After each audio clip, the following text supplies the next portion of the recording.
கொள்ளையடித்தார் என்று வழக்கு. அவர் ஜமீன்தார், நொடித்து போற இந்த காலத்து ஜமீன்தார் அல்ல, பாளையக்காரர்களாக இருந்த செல்வம் பொருந்திய ஜமீன்தார். பாதையில் போகிற ரெண்டு வழிப்போக்கர்களை பாதசாரர்களை வழிபறித்து ஜமீன்தார் கொள்ளையடித்தார் என்று கிரிமினல் கேஸ். அவரை கைது செய்கிறார்கள். மிகப்பெரிய வழக்கறிஞர் நார்டன் அவருக்கு வழக்காடவர்கள். அவர் வெள்ளைக்காரர். ஆனால் இந்திய நாடு விடுதலை பெற வேண்டும், அது வெள்ளைக்காரனுக்கு அடிமை நாடாக இருக்கக்கூடாது என்று உணர்வு கொண்ட ஒரு வெள்ளைக்காரர். அவர்தான் பிரசித்தி பெற்ற வழக்கறிஞர் நார்டன். கோர்ட்டுக்கு வருகிறார். அந்த கோர்ட்டிலே வாதாடுகிற போது சொல்கிறார், கவர்னர் மாளிகை அதிகாரத்தை பயன்படுத்திக் கொண்டிருக்கிற சல்லிவன் தன்னுடைய சொந்த பகையை தீர்த்துக் கொள்வதற்காக குரோல் மீது கொண்ட வெறுப்பு காரணமாக அவருக்கு வேண்டிய நண்பரான ஜமீன்தார் மீது இந்த பொய் வழக்கு போட்டிருக்கிறார். இது கவர்னர் மாளிகையில் இருக்கக்கூடிய சல்லிவன் செய்த சதி என்று குற்றம் சாட்டுகிறார். அவ்வளவுதான்.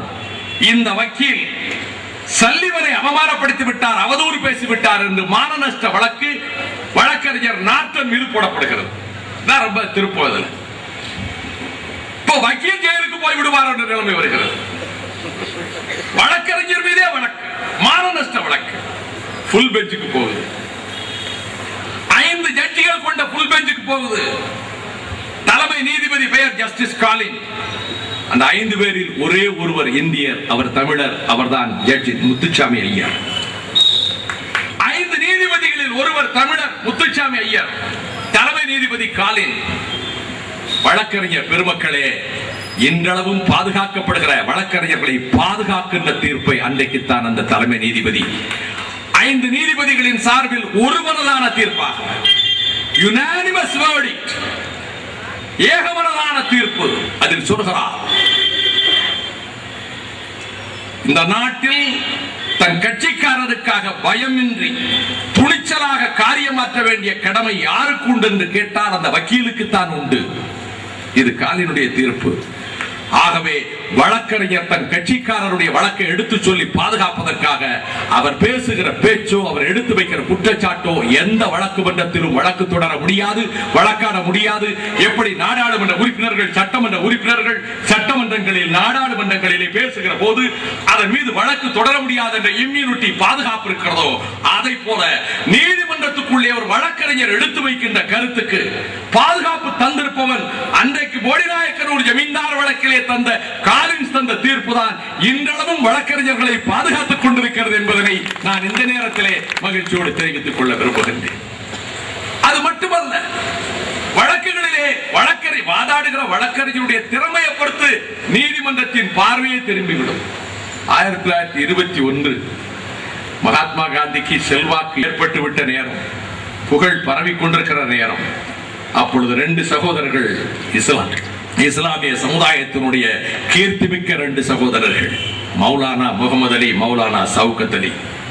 மௌலானா முகமது அலி பிரఖ్యాதி பெற்ற வழக்கறிஞர். அவர் மகாத்மா காந்தியோடு ரயிலிலே போய் கொண்டிருக்கிறார்.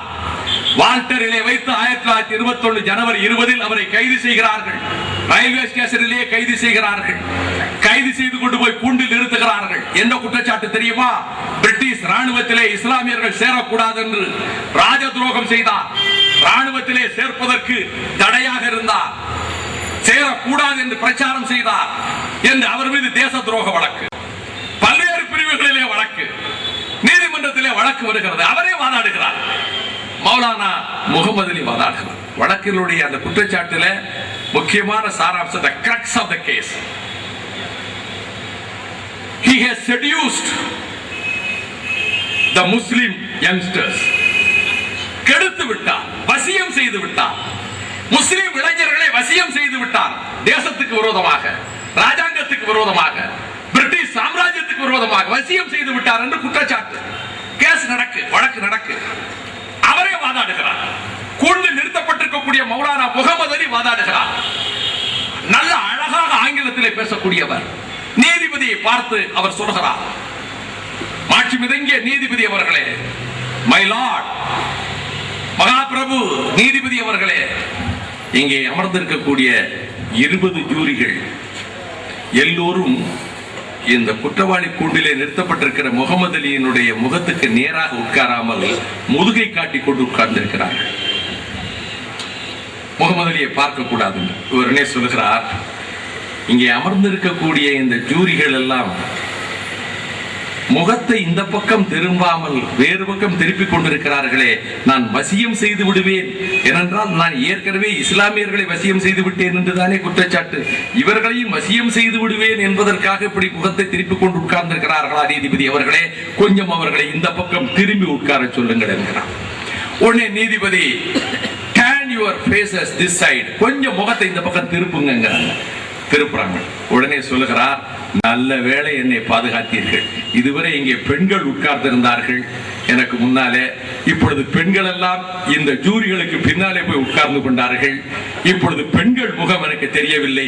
இல்லாவிட்டால் இதே பப்ளிக் ப்ராசிக்யூட்டர் இந்த பெண்களை எல்லாம் இவன் இந்த கோர்ட்டிலேயே வசியம் செய்தான் என்று என் மீது இன்னொரு குற்றச்சாட்டை வைப்பார் அல்லவா, அதிலிருந்து நல்லபடியாக கற்பித்து கொடுத்தீர்கள். உடனே கோர்ட்டிலே எல்லோரும் சிரிக்கிறார்கள். அடுத்தவர் சொல்கிறார், நீதிபதி அவர்களே, நீங்களும் ஜூரிகளை போல முகத்தை வேறு பக்கம் திருப்பி உட்கார்ந்திருந்தீர்கள், இப்பொழுது என் பக்கம் திரும்பி இருக்கிறீர்கள்.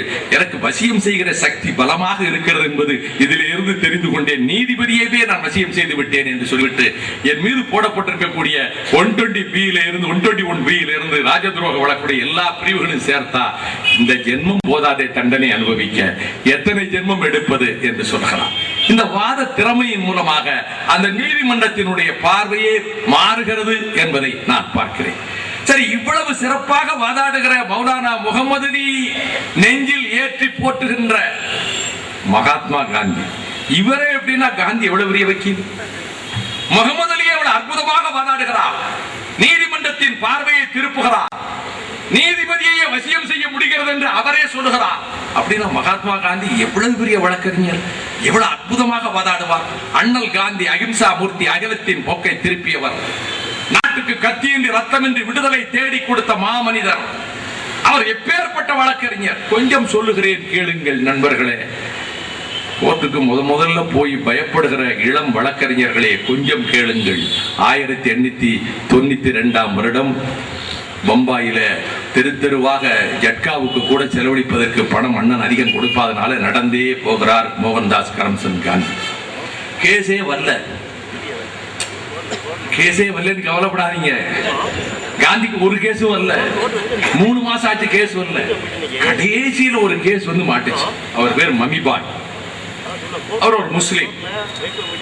அந்த வழக்கை நடத்துவதற்கு அவர் சொன்னாங்க, நீங்க ஏஜென்ட் வச்சு கேஸ் பிடிக்கலாம், டவுட் வச்சு கேஸ் பிடிக்கலாம். சிரிப்பதை பார்த்தார் பலருக்கு ரொம்ப அனுபவம் இருப்பதை போல தெரியும். நீங்க ஏஜென்ட் வச்சு கேஸ் பிடிக்கலாம்னு சொல்றாங்க. உடனே காந்தி சொல்றார், எனக்கு அப்படி கேஸ் வேண்டாம், நான் அந்த மாதிரி நான் ஏஜென்ட் பிடிச்சு கமிஷன் கொடுத்து கேஸ் பிடிக்க நான் விரும்பலன்னு சொல்லிடுறான். ஆனால் அதற்கு மீறி மபிபாய் கேஸ் இவர்கிட்ட வருது. இவர் பல நாள் உட்கார்ந்து கேஸுக்கு தயார் பண்றார், ராத்திரி எல்லாம் படிக்கிறார். குறுக்கு விசாரணை எப்படி செய்வது, எப்படி கிராஸ் பண்ணுவது, எப்படி கேள்விகள் கேட்பது என்றெல்லாம் தன்னை தயார்படுத்திக் கொண்டு நீதிமன்றத்துக்கு செல்கிறார். நீதிமன்றம் பரபரப்பாக இருக்கிறது. மோகன்தாஸ் கரம்சந்த் காந்தி குறுக்கு விசாரணை செய்யணும். எழுந்து நிற்கிறார். மம்மிபாய்க்கு நம்ம வக்கீல் எப்படியாவது நம்மளை காப்பாத்திடுவார்னு ரொம்ப நம்பிக்கையோடு இருக்கிறார். எழுந்து நின்றார்.